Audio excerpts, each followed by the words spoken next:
Bipolar disorder is like being on an unpredictable emotional roller coaster. Some days you feel on top of the world, bursting with energy and ideas. Other days, it's as if someone flipped a switch and you're weighed down by sadness or exhaustion. These intense mood swings define bipolar disorder. There are two distinct phases: mania, or hypomania, and depression. Manic phase. Imagine having an endless supply of energy. You stay up all night reorganizing your room, writing a novel, or planning a business idea. You feel invincible, and sometimes you might engage in risky behaviors like spending sprees or impulsive travel. Duration. This can last days to weeks. In more severe cases, people may experience hallucinations or delusions, believing they have superpowers or a special mission to accomplish. Example: your friend, for instance, might show up after 2 hours of sleep, insisting they've figured out how to solve climate change, and they've already emailed 5 world leaders about it. Depressive phase. Now, imagine waking up and feeling like a heavy blanket of sadness has settled over you. You struggle to get out of bed, and things you once enjoyed, like hanging out with friends or playing games, no longer bring you joy. Example: the same friend who was buzzing with energy last month now cancels all plans, avoids calls, and feels that even brushing their teeth is a challenge. Different types of bipolar disorder. Bipolar 1. This involves full-blown mania lasting at least a week, often requiring hospitalization, along with depressive episodes. Bipolar 2. Less severe, hypomanic episodes alternate with major depression. It's like the highs are slightly muted, but the lows are just as intense. Cyclothymic disorder. Mild, but frequent mood swings. Think of it as bipolar light. The highs and lows aren't as extreme, but they still affect daily life. Bipolar disorder is estimated to affect about 45 million people worldwide. However, the onset usually occurs between the ages of 15 and 25, often making it difficult to distinguish from typical teenage mood changes. Autism spectrum disorder (ASD), a unique way of experiencing the world. Autism isn't a one-size-fits-all diagnosis, it's a spectrum. People with ASD process the world differently, experiencing it with heightened awareness, unique interests, or difficulty with things others find simple, like social cues. Think of it as having a mind tuned to a frequency that not everyone can hear. It can feel amazing and overwhelming all at once. What autism feels like: imagine being in a crowded room where every sound, chatter, clinking glasses, distant music, is equally loud. For someone with autism, this sensory overload is common. But autism isn't just about challenges, it often comes with strengths. Some people have hyper-focus on topics they love, excelling in fields like math, art, or coding. Others may see patterns in things most people miss, leading to creative problem-solving. Picture a child at a birthday party. While other kids run around playing, this child might prefer sitting alone, fascinated by the way the balloons sway. They're not being rude, they just find joy in details that others overlook.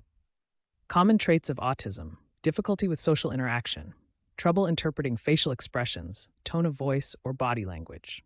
Repetitive behaviors, engaging in routines or rituals that provide comfort.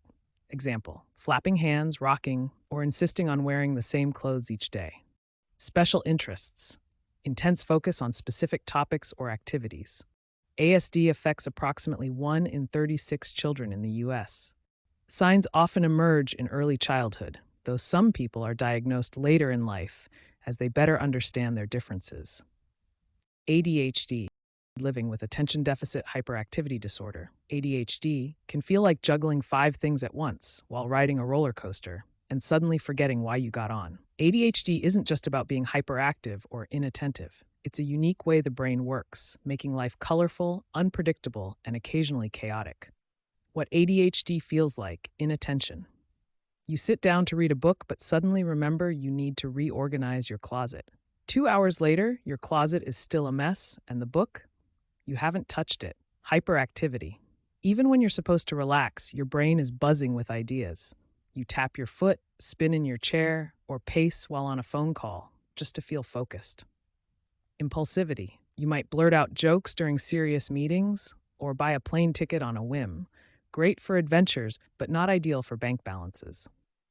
ADHD brains are like TVs stuck on channel surfing mode. Everything grabs your attention for a few moments, and it's hard to stay in one place for too long. But when something really captures your interest, you can enter hyperfocus, where hours fly by without you noticing, like binge watching an entire series in one night. ADHD is more common than you might think. Estimates suggest that roughly 129 million children and 139 million adults may be living with ADHD globally. Many adults with ADHD go undiagnosed, as it wasn't always well understood during their childhoods. Different types of ADHD. Inattentive type, formerly called ADD. You struggle with finishing tasks, lose track of details, and may appear spaced out. Example, you start 5 projects but forget to finish any of them. Hyperactive impulsive type. You fidget constantly, blurt out things without thinking, and are always on the go. Example, you can't sit through a 2-hour movie without getting up to do something raw. Combined type. You experience both inattention and hyperactivity in equal measure. ADHD isn't just a childhood phase, it's often lifelong, though the symptoms can change. ADHD brains might struggle with deadlines and routines, but they thrive on creativity and spontaneity. Many people with ADHD excel in fields like entrepreneurship, entertainment, and design because they think outside the box. It's not all fun and games, though. ADHD can make relationships, jobs, and school tough without the right tools. Post-traumatic stress disorder, PTSD, a mind stuck in survival mode. PTSD is like having your brain stuck on fight or flight mode long after the danger is gone. It's not just about flashbacks. It's a persistent feeling that something isn't right, even in safe spaces. It occurs after traumatic events such as accidents, natural disasters, war, or personal trauma like abuse.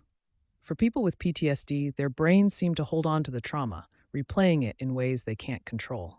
PTSD symptoms fall into 4 main categories. 1. Intrusive memories, flashbacks, nightmares, or intrusive thoughts you can't shake. Example, a veteran hears fireworks and suddenly feels as if they are back on the battlefield.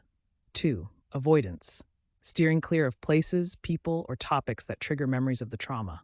Example, someone avoids driving after a car crash or refuses to talk about their experience. 3. Negative thoughts and mood, persistent feelings of guilt, shame, or detachment from others. Example, a trauma survivor might think, "It's my fault this happened," or feel numb toward loved ones. 4. Hyperarousal, being constantly on edge, easily startled, or having trouble sleeping. Example, after trauma, even small noises feel like alarms, keeping someone in a state of constant alertness. Symptoms usually appear within 3 months of the traumatic event, though some people experience delayed onset, with symptoms emerging years later. How common is PTSD? Around 3.9% of people worldwide live with PTSD, affecting women at nearly twice the rate of men, often related to sexual trauma. Schizophrenia is like trying to live in 2 worlds at once, the real world and a surreal dreamlike one that sneaks into your mind. It's a mental health condition that affects how someone thinks, feels, and behaves. Schizophrenia isn't something that lasts a few hours or days. It's a long-term condition. It tends to show up in people's late teens or 20s and can stick around for life. However, it doesn't mean someone is constantly in a psychotic episode. Think of it like waves. There are calm stretches, and then suddenly, an emotional or sensory storm rolls in. How schizophrenia feels like. Imagine trying to concentrate in a quiet room, only to hear a voice whisper your name. You turn, no one's there. Then the voice starts criticizing, "Why did you do that? Everyone thinks you're a joke." It's like background noise you can't switch off. Sometimes the voice sounds friendly, other times it's menacing. The worst part, you're unsure if it's real or just your mind playing tricks. This is auditory hallucination, hearing voices no one else can. The world feels off just for you. Picture entering a grocery store, but today everything feels strange. A cashier glances at you and your pulse quickens. Are they looking at me weirdly? Every smile, every gesture seems loaded with hidden messages. You start to wonder if people are watching or if there's a conspiracy meant for you alone. This is paranoia, where everyday moments feel charged with secret meanings, leaving you mentally exhausted. Thoughts that drift away. You're telling a friend a story, but halfway through, you suddenly switch to a random topic. Your friend looks confused, and you've completely lost your train of thought. Thoughts come and go, like bubbles, just out of reach. This is disorganized thinking. Reality feels like a dream. Imagine looking in the mirror, but for a second, your reflection feels off. You question, is this real? Sometimes, life around you feels like a movie set, people moving like actors while you feel distant, disconnected. This is derealization, a sense of detachment that leaves your world feeling blurred, like waking up from a dream that never fully fades. Obsessive-Compulsive Disorder, OCD, the intriguing dance of thoughts and actions. It's a mental health condition where unwanted thoughts, obsessions, collide with repetitive behaviors, compulsions, creating a chaotic yet fascinating experience. How OCD feels like. Obsessive thoughts. These are intrusive ideas that pop into your head and refuse to leave. For example, you might constantly worry that you left the stove on or that something terrible will happen if you don't perform a specific ritual. Compulsive behaviors. To ease the anxiety these thoughts bring, you might develop routines like checking the locks multiple times or washing your hands until they're raw. It's like a mental dance where you perform certain steps to avoid imaginary disasters. Imagine someone who has an obsession with cleanliness. They might spend an hour washing their hands because they feel they've touched something contaminated. Even after washing, they may still feel uneasy, prompting them to wash again and again. This cycle can dominate their day, leaving them feeling drained but compelled to continue. OCD can start in childhood or adolescence, often peaking in late teens to early 20s. However, it can also emerge later in life. OCD typically requires ongoing management through therapy or medication. How common is OCD? In the US, around 1 in 40 adults and 1 in 100 children are estimated to experience OCD. Sleep disorders, the uninvited guests at dreamland. Imagine you're curled up in bed after a long day, hoping for a peaceful night's sleep, but instead of drifting off, you're wide awake, staring at the ceiling as the hours tick by. This is the reality for millions of people dealing with sleep disorders. Sleep disorders can take many forms, impacting how we sleep, how long we sleep, and even how well we can function during the day.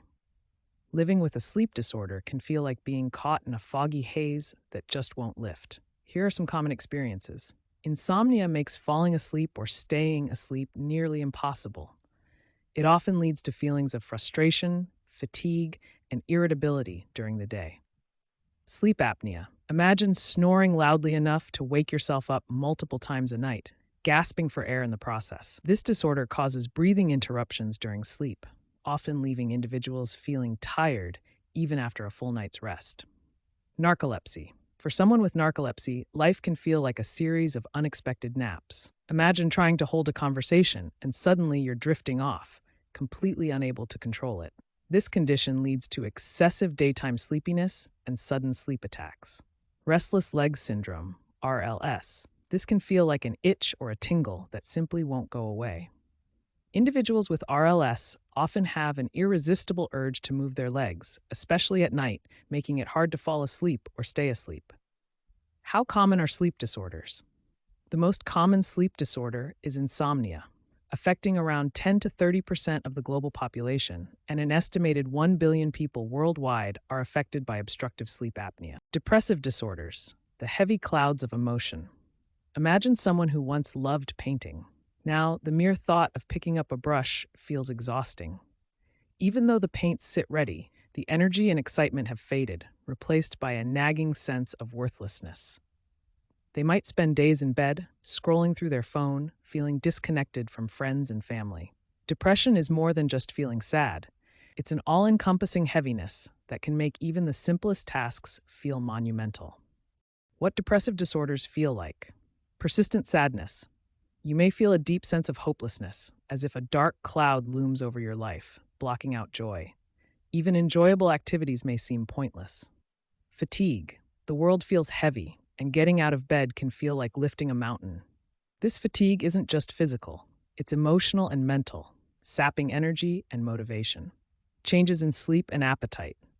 Some people may sleep excessively, while others struggle with insomnia. Appetite can also fluctuate. Some lose their interest in food, while others may turn to it for comfort. Difficulty concentrating. Tasks that once felt simple can suddenly feel overwhelming. You might find yourself staring at the same sentence for minutes without understanding it. Types of depressive disorders. Major depressive disorder is characterized by persistent low mood and loss of interest in activities for at least 2 weeks. Persistent depressive disorder is a chronic form of depression lasting for 2 years or more, with symptoms that are less severe but more long lasting. Seasonal affective disorder occurs at certain times of the year, typically in winter when sunlight is scarce, leading to depressive symptoms.